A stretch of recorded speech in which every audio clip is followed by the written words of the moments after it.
వెళ్ళొద్దాగండి.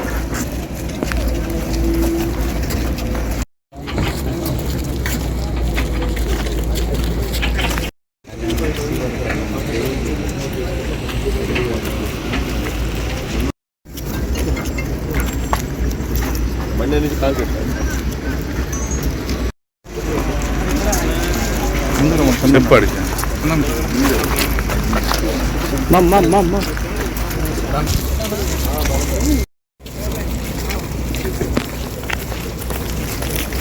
ఈరోజు ఈ రాష్ట్రంలో చెత్త పేరుకోపోవడం, ఎందుకంటే మనకు వచ్చే సాలిడ్ వేస్ట్ చెత్త వల్ల, అదేవిధంగా మన తాగే నీరు వల్ల.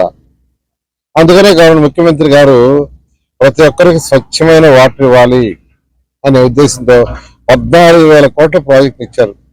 కేంద్ర ప్రభుత్వం రాష్ట్ర ప్రభుత్వం కలిసి 14,000 కోట్లతో వాటర్ ప్రాజెక్ట్ శాంక్షన్ చేశాం. అవన్నీ గ్రౌండ్ అయినాయి, వర్క్ జరుగుతూ ఉంది.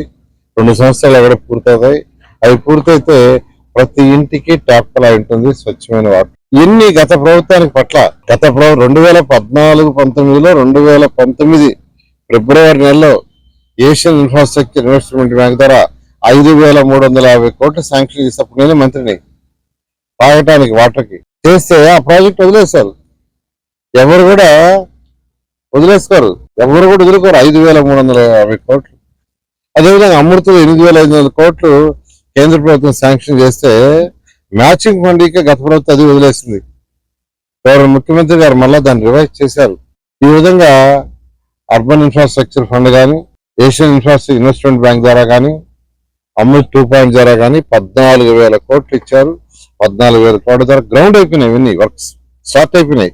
2 సంవత్సరాలు పూర్తి. ఈ విధంగా ఈరోజు మున్సిపల్ శాఖలో ఏదైతే ప్రజలకు అతి ముఖ్యమైన సాలిడ్ వేస్ట్, రోజు వచ్చే చెత్తను బయటకు పంపించడం, లిక్విడ్ వేస్ట్ వచ్చే రోజు బాత్రూమ్ నుంచి, కిచెన్ నుంచి, టాయిలెట్ నుంచి వచ్చే వాటర్ని డిస్పోజ్ చేయటం, ట్రీట్ చేసి చేయడానికి 123 మున్సిపాలిటీలో ఎస్టీపీలు శాంక్షన్ చేశారు.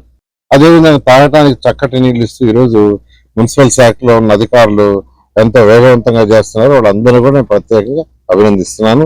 ఇంత లార్జ్ స్కేల్ లో ఫండ్స్ శాంక్షన్ చేసిన గవర్నర్ ముఖ్యమంత్రి గారు ప్రత్యేకంగా ధన్యవాదాలు.